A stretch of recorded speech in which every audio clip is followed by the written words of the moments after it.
NSAS has placed before us an agenda, a re-evaluation of our institutions with a view to engendering justice and fairness. Several issues have been thrown up from the protestation that has been going on in our country for the past weeks. Now, I have special guests in the studio with me, and I'm going to be discussing with them in 3 different segments distinctly.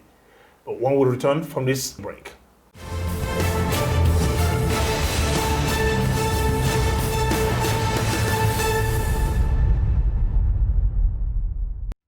Ladies and gentlemen, this revolution is being televised.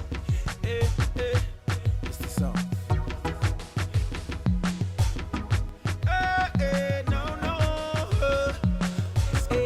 No more to violence, no more we're crying out, no more to all the killings, no more to violence, no more. The NSAS process had proven the youth as not docile as some people had assumed. This is more like a prelude to something much more serious. That is, if the authorities do not take heed. No more, every day I pray, say make you no delay for that, cause the way the thing they go. This is all we need to make the water settle. So basically, we the struggle inside kettle. What is supposed to bring money, now we go take fight. What is supposed to bring jolly, now we go take die. No more to violence, no more we're crying out, no more to all the killings, no more to violence, no more we're crying out. The good news is that the young people have decided to take their country back. It's a gradual thing. It was drastic in the beginning, but going forward, I believe every young person right now is thinking about how to go and get their previous seats and then be prepared to vote and vote in the right person. As for the old brigade, man, it's an uphill task as to how they connect with the ideas of the young people. But I'm sure ultimately it's a win-win for us all. It's our nation, and we must make it better.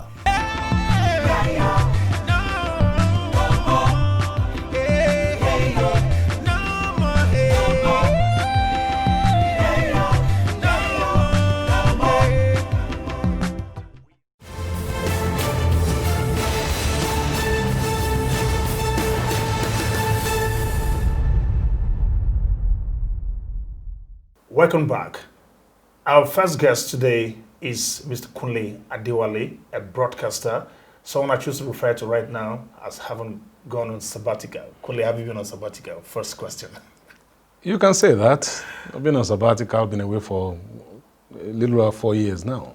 By the way, we missed your beautiful voice on TV. Oh, thank you. It's good to know I've been missed. All right, Kunle, but very seriously now, let's begin this thing. You know what's been going on with our country for some time now. Today, I hear 69 people lost their lives from the shooting that happened at Lekki Tollgate. Tomorrow, the governor had come out to say, no, actually nobody actually died from that, except one particular person who died, not from gunshots anyway, but from some other kind of accident. Who do I believe in this case? It's a straight answer. I believe the one I can verify. The governor spoke. You can ask questions. But what about the social media accounts that gave conflicting figures? Some gave 78, some gave 69, others said 10. All kinds of figures were flying all over the place. It's difficult to tie down any figure to any particular person.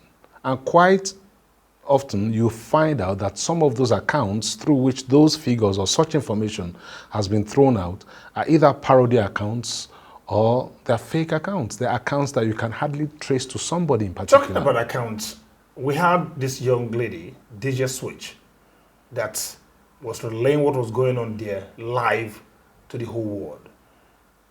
Now, are you also disputing, are you discrediting what it is that she's put forward? I am not in a position to dispute whatever DJ Switch put out there.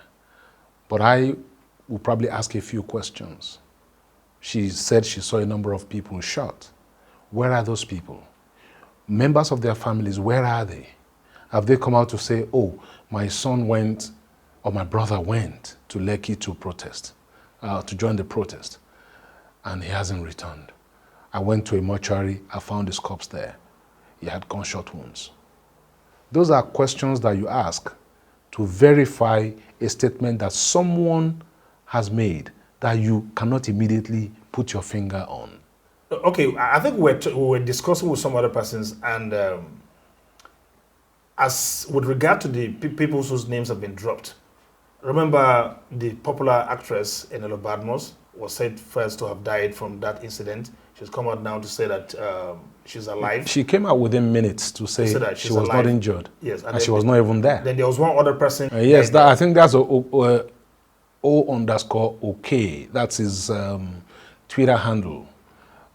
His brother came out to say that he didn't die from a bullet, that he was stabbed in the neck. Although that has been contested online, but if a member of the family has come out to say this was how he died, I think that's more we should just hold on to that first until it's proved otherwise. But to the people who are insisting on lining this kind of narrative, what do you think would be the motive?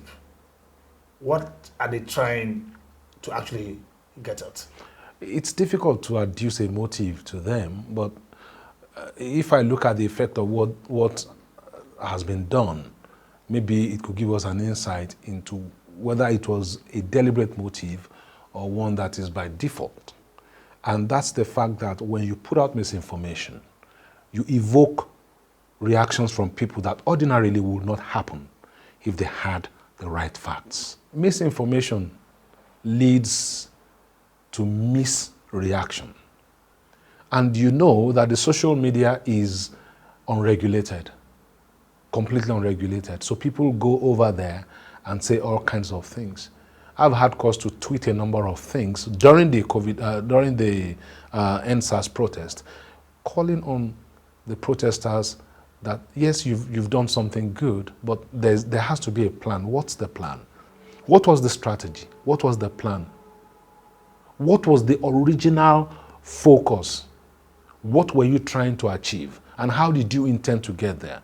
When the opportunity came to negotiate, to sit down at the conference table to talk, why did you say, no, we don't want to talk? Because there was nobody to talk to. Why did you say? There's no recognized leader for this movement. I call it a movement. The government said, bring representatives. I saw several responses online saying, all of us are leaders. We have no leaders. Okay, if all of you are leaders, bring representatives. pick a few out of all of you leaders and let them talk to government. I think we wouldn't have gotten to this sorry pass if all of that had happened. But it is what it is, and we can only do damage control now. So let me let you just give your word of advice before you leave to these young people. And then, of course, to government. It's a two-sided thing. Both parties should take the opportunity to dialogue. That's all I will say. Talk about it. We're in a situation where we need compromise. Each side should be ready to give a little in order to get a little. That's my advice to both. Cool. At this point, I'd like to thank you very much. I think it's a very fantastic way to leave it. I'd like to thank you very much for obliging me. Thank you for having me. Well, this is Violence Free World. We'll continue with the conversation with another guest in a bit. Stay here.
Welcome back. This is Violence Free World and the conversation continues. Remember, we're discussing NSAS, the fallout from the protestation.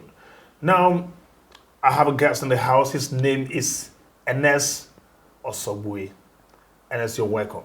Thank you very much, Kali. By the way, Enes is a broadcaster and is a regular face in this program too, from different segments as you've seen in the past. Enes, but right now, we're not discussing the program, so we're discussing the NSAS and the fallout.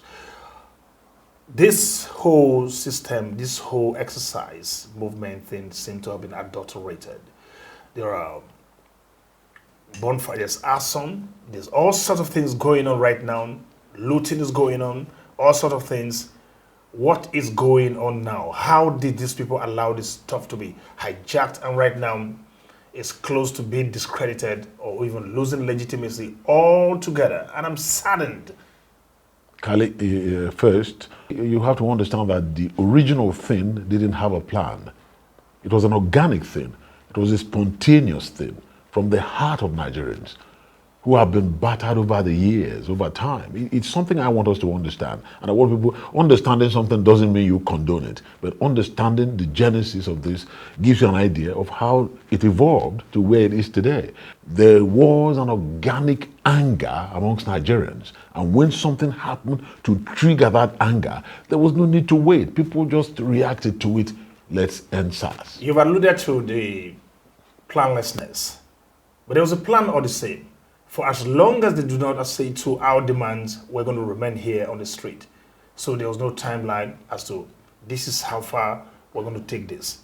Now, at first it was going very smoothly.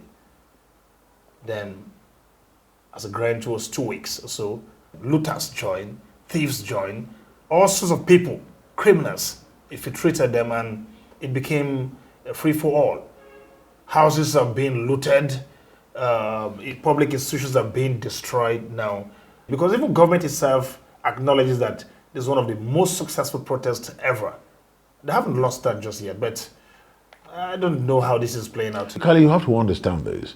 You have to understand one point, that when that spontaneous reaction to SARS started, the protest itself was evolving within itself. So it was not just about end SARS.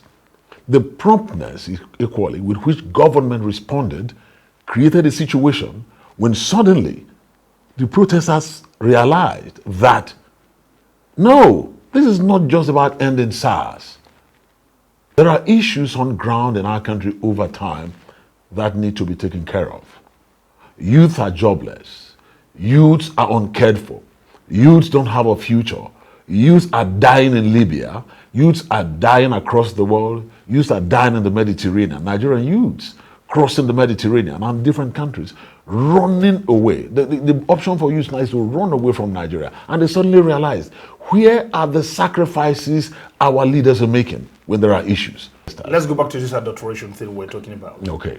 From Lagos, Akwa Ibom, Enugu, Owerri, all over the country, except perhaps the north. They were wanting destruction of properties. They were looting everywhere. Even they went, one very funny one, they went to the palace of the Oba of Lagos, cutting away his staff of office, looted his home, turned it upside down, and the whole place is a mess today. And I even heard that they even discovered some palliatives, COVID-19 palliatives in there, and then the boys helped themselves to it. Is that the way to go? And how did you think we got here? Or did that also reveal something, that some things were happening? See, government has enemies. We need to understand this. Government has enemies.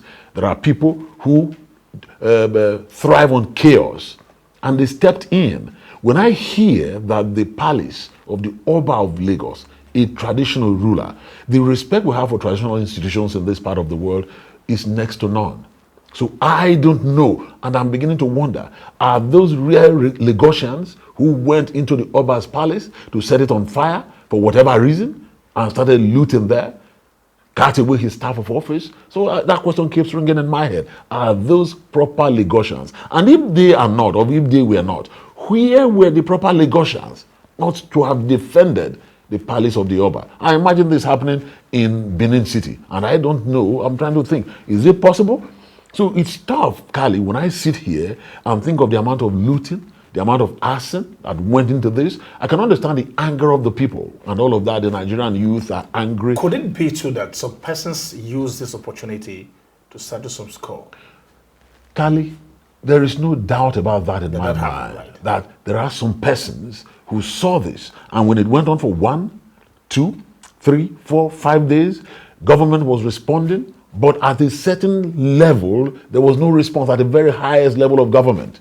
There was no response that could have probably doused the tension. When that was lacking, these persons quickly found an opportunity to step in, to settle certain scores and to do certain things, and then couple with the fake news, which I understand you've been talking about, that came into it to flame up the anger of certain persons to now react in certain ways that were not directly related to what was on the ground. And this inflamed the whole situation. And at the end of the day, I believe that even the organizers of the protest will not be happy with the outcome we have at the end of the day. Some people say they're probably seeing some positives to this, maybe on a lighter note or whatever. They probably not on a lighter note anything. They are serious. That's like the discovery of palliatives stocked up in a warehouse, and they've decided to help themselves to it. In Lagos, for example, such things were. I even saw images of some people running away with evil animals or that kind of stuff. I don't know. How is this playing out? Kale, I must condemn in the strongest terms the issue of cutting away palliatives. I was brought up to believe and understand that when you take what does not belong to you and was not given to you by the owner, under whatever guise, yeah, it is stealing. That is what I understand. We had a tense time of COVID here in our country. There was a lockdown. There was nothing to eat. Nothing was accessible to people. Why are COVID palliatives still in storehouses at this time when COVID is already dying down? Why were these palliatives not given to the people at the right and proper time?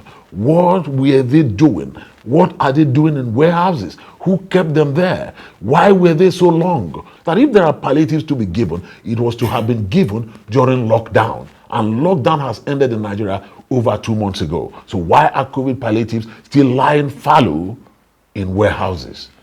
Well, Ernest, I think that's very, very unfortunate. You don't even know who to trust here anymore. But like you've said, if it's not your property, then you have no right to touch it, no matter what has happened. But it's a revolution, and so many things will happen.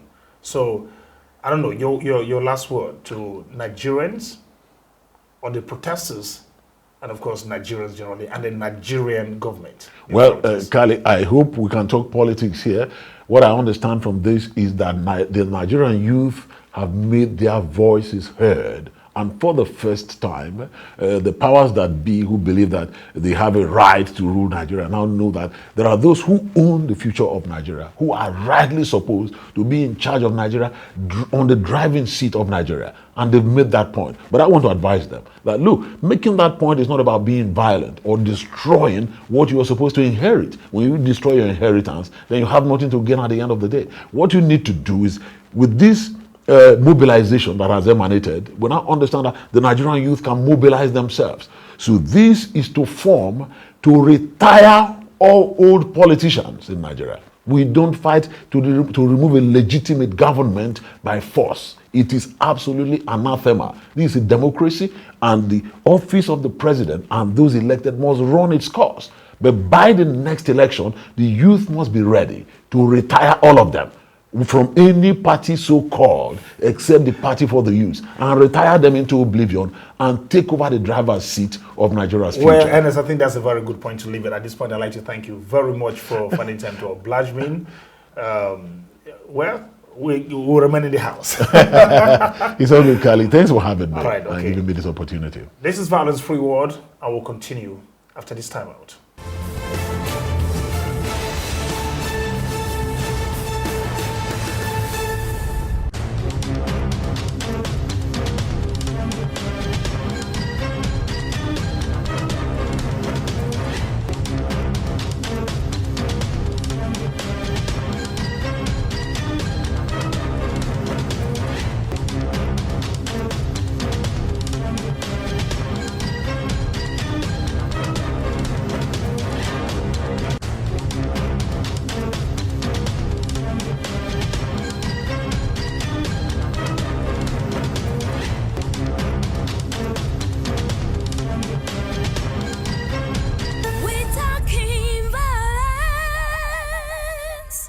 Welcome back. We continue our discourse now, and we have our third guest in the house. Mayowa Oluwabi is a broadcaster par excellence, and Mayowa, you're welcome to the program. Thank you very much, Kali. Okay, Mayowa, let's go straight to the protestations been going on now. There was a 5-point demand that was made by these young people. They sent it out to the government, and we had yes, yes, yes, yes, and that's enough to get them off the street, or so they thought. But unfortunately, it continued. Looking at these demands generally, do you think that by the way government has responded is enough to get everyone assuaged? Well, I think the young men and women of this protest have given a good account of themselves. And in placing the demand on government and government's response to that demand is equally fair. But over time, there's been a distrust between the governed and the government. So the protesters were insisting that they wanted a practical approach this time. They didn't want just audio approvals. And they wanted an executive order of some sort backing those demands if government had truly granted them. To this day, there is no executive order. The president has even spoken. I didn't hear any executive order. Yet they insist they want to be trusted. It's enough if protesters will hear your voice loud and clear.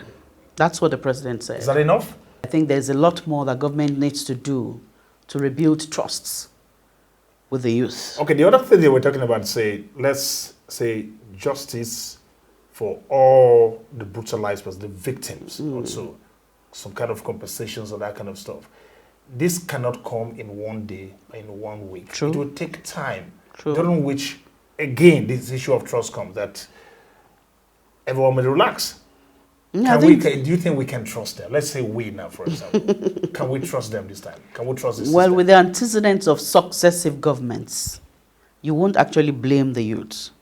There's been a lot of audio promises to the Nigerian, basically, not just the youth alone. Collectively, we have had to speculate when government makes an offer. When government even makes policies, we've had to be circumspect over time.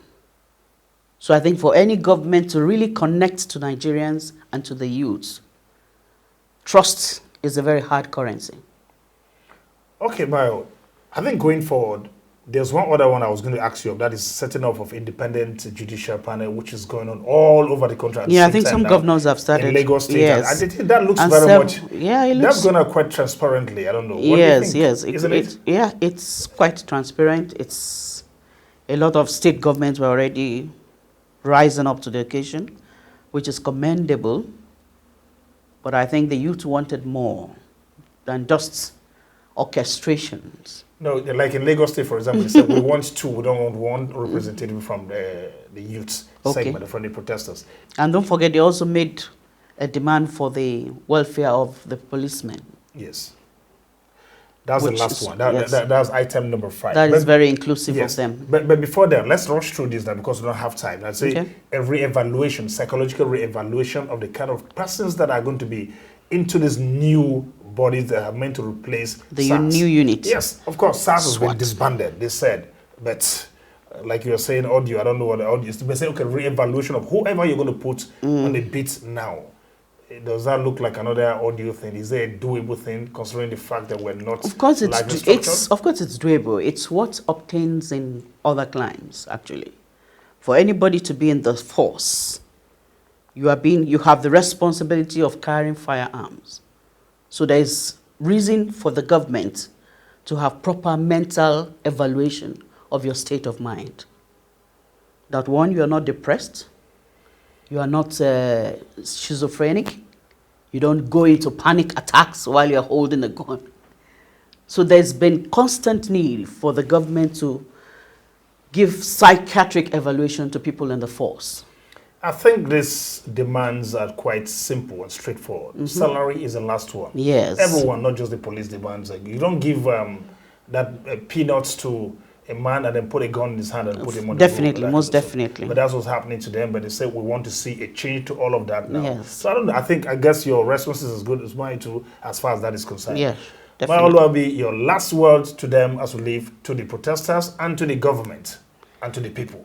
Well, I want the protesters to meet the government halfway.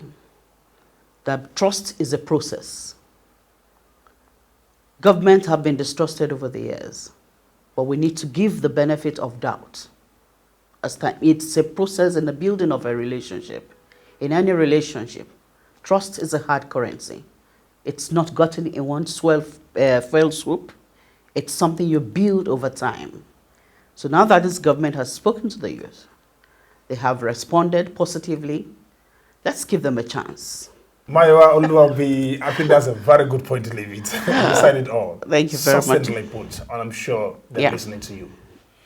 Well, looks like we'll finally come to the end of this episode of the program, but not the end to the issues on the ground. As far as NSAS and the campaign for fairness and justice is concerned. My name is Kali Ikwe. I must say I enjoyed every bit of what happened here on Violence Free War today. Same time next week promises even more. Until then, be good to yourself and remember to remain on the road to a violence-free Nigeria.